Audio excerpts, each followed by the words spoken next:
Hi అండి అందరికీ ఎలా ఉన్నారు అందరూ బాగున్నారా?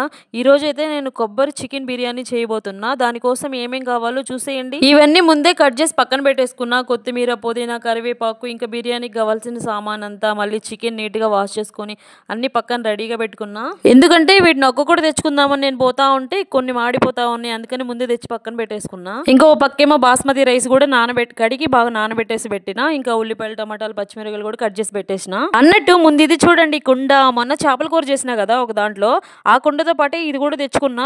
దీంట్లో ఇదే ఫస్ట్ టైం బిర్యానీ చేస్తున్నా. నేను దీన్ని సరిగా సీజనింగ్ చేయలేదు అనుకుంటా. బిర్యానీ అయిపోయిన తర్వాత చూస్తే అడుగును మొత్తం నెర్రెలు కొట్టుంది. నేను ఎప్పుడు కుండల్లో వంటలు ఏం చేయలేదు, అందుకని చెప్పి నాకు దాన్ని సరిగా ఎలా వాడాలో తెలియలేదు. ఒక్కసారికే పాడైపోయిందని చాలా ఫీల్ అయిపోయినా.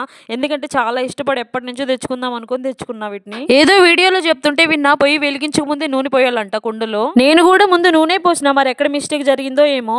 తర్వాత కొంచెం నెయ్యి కూడా వేసి అది కాగినాక బిర్యానీ సామాన్లు అన్నీ కూడా వేసి అవి కొంచెం వేగినాక కట్ చేసుకున్న ఉల్లిపాయలు, పచ్చిమిరపకాయలు కూడా వేసి బాగా వేయించేసిన తర్వాత కొంచెం కరివేపాకు, కొంచెం అల్లం ఎల్లిగడ్డ పేస్ట్, ఒక కప్పు పచ్చి కొబ్బరి పేస్ట్ వేసుకొని పచ్చి వాసన పోయేలాగా ఏగనివ్వాలి. పచ్చి కొబ్బరి పేస్ట్ తీసేది వీడియో క్లిప్ మిస్ అయింది అనమాట, అందుకే చూపించలేదు. ఇంతకు ముందు పచ్చి కొబ్బరి పాలతో బిర్యానీ చేసినా గానీ ఇలా ఎప్పుడు చేయలేదు. ఇంక ఇది మొత్తం ఒకేసారి పేస్ట్ లాగా పట్టేసి వేసేసిన.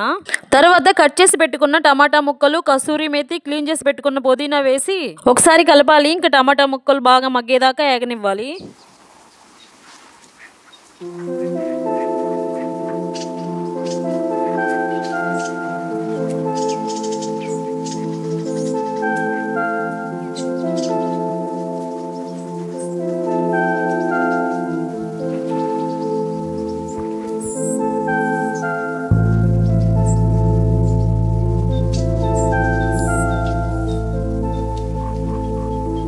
ఒక కప్పు అంటే హాఫ్ కిలోకి ఎక్కువ చికెన్ నీట్గా కడిగి పెట్టుకున్నా. దాంట్లోనే 2 చెంచాల కారం, 1 చెంచా పసుపు, రుచికి సరిపడా ఉప్పు వేసి బాగా కలిపి పక్క టమాటాలు కూడా మగ్గిపోయినాయి, వాటిల్లో వేసి బాగా కలుపుకోవాలి. చికెన్లో వాటర్ ఉంటాయి కదా, అవన్నీ నీట్గా పోయేదాకా చికెన్ బాగా మగ్గనివ్వాలి. ఉడికిపోద్ది చికెన్ అందులోనే సగం వరకు. చికెన్లో వాటర్ పోయింది అని మనకు అనిపించిన తర్వాత 1 కప్పు పెరుగు కూడా వేసుకొని బాగా కలుపుకోవాలి.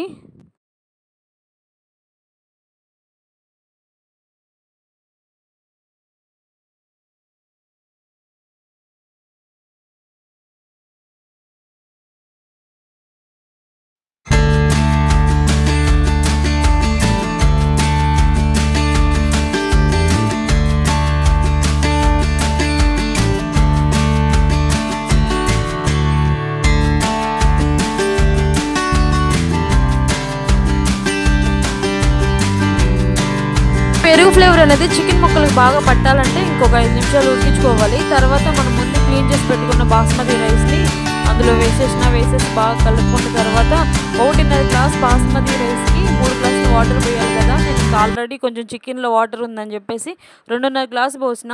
ఇంకా మళ్ళీ ఒకసారి బాగా కలిపి మూత పెట్టేసుకోవాలి. అన్నట్టు చెప్పడం మర్చిపోయినా, మనం మళ్ళీ తర్వాత రైస్ ఉడికిన తర్వాత ఉప్పు చెక్ చేసుకోలేము. ఇప్పుడు ఒకసారి ఉప్పు చెక్ చేసుకొని ఇంకొంచెం ఏమన్నా పట్టేటట్టు ఉంటే ఇప్పుడే వేసేసుకోవాలి. చివరిగా రైస్ ఉడికేటప్పుడే కొంచెం కొత్తిమీర కూడా వేసేసుకొని మూత పెట్టేసుకోవాలి. ఇంత ఎమ్మె చికెన్ బిర్యానీ రెడీ అవుతుంటే దాంట్లోకి పెరుగు చట్నీ లేకపోతే ఎలా చెప్పండి? ఎక్కువ హడావిడి ఏం లేకుండా సింపుల్గా పెరుగు చట్నీ చేసేద్దాం. చిక్కటి పెరుగు ఒక గిన్నెలోకి తీసుకొని మజ్జిగ చిలుక్కునే హైబ్రిడ్ కవ్వంతో 2 సార్లు కలిపి సన్నగా కట్ చేసుకున్న ఉల్లిపాయ ముక్కలు, పచ్చిమిర్చి ముక్కలు, కొంచెం ఉప్పు, కొంచెం కొత్తిమీర వేసి చివరిగా కొన్ని వాటర్ వేసి బాగా కలిపితే టేస్టీ పెరుగు చట్నీ రెడీ అవుద్ది. ఈడ చూసినరా చికెన్ బిర్యానీ రెడీ అయిపోయింది. స్మెల్లే గుమగుమలాడిపోతుంది వంటగదంతా. ఇంక ప్లేట్లో పెట్టుకొని ఒక పట్టు పట్టేయడమే. కొంచెం అన్నం పెట్టేసుకొని ప్లేట్లో ఈ పెరుగు చట్నీ కూడా వేసేసుకొని ఒక పట్టు పట్టేద్దాం. ఇంట్లో ఎవరికైనా బిర్యానీ తినాలనిపిస్తే టక్కుని నేను ఇంట్లోనే చేస్తా, బయట నుంచి తెచ్చుకోవద్దని చెప్తా. ఎందుకంటే ఇది మనం మన చేతులతో అన్ని క్లీన్ చేసుకుంటాము. అయినా ప్రాణం అయితే ఊరుకోదులండి, ఎంత బాగా చేసినదన్నా కానీ బయటదే టేస్ట్ ఉంటుంది అంటారు కదా. నిజంగా నేను ఇప్పుడు చేసిన బిర్యానీ అయితే చాలా బాగా వచ్చింది. ఎంత బాగా వచ్చిందంటే ఇందులో మసాలాలు కూడా మనం ఎక్కువ వేసుకోలేదు కదా, చాలా బాగుంది టేస్ట్ అయితే. ఇలా మీరు ఎప్పుడైనా ట్రై చేయకపోతే ఖచ్చితంగా ట్రై చేయండి, ఖచ్చితంగా బెటర్ ఫీల్ అవుతారు. ఉంటా, బాయ్.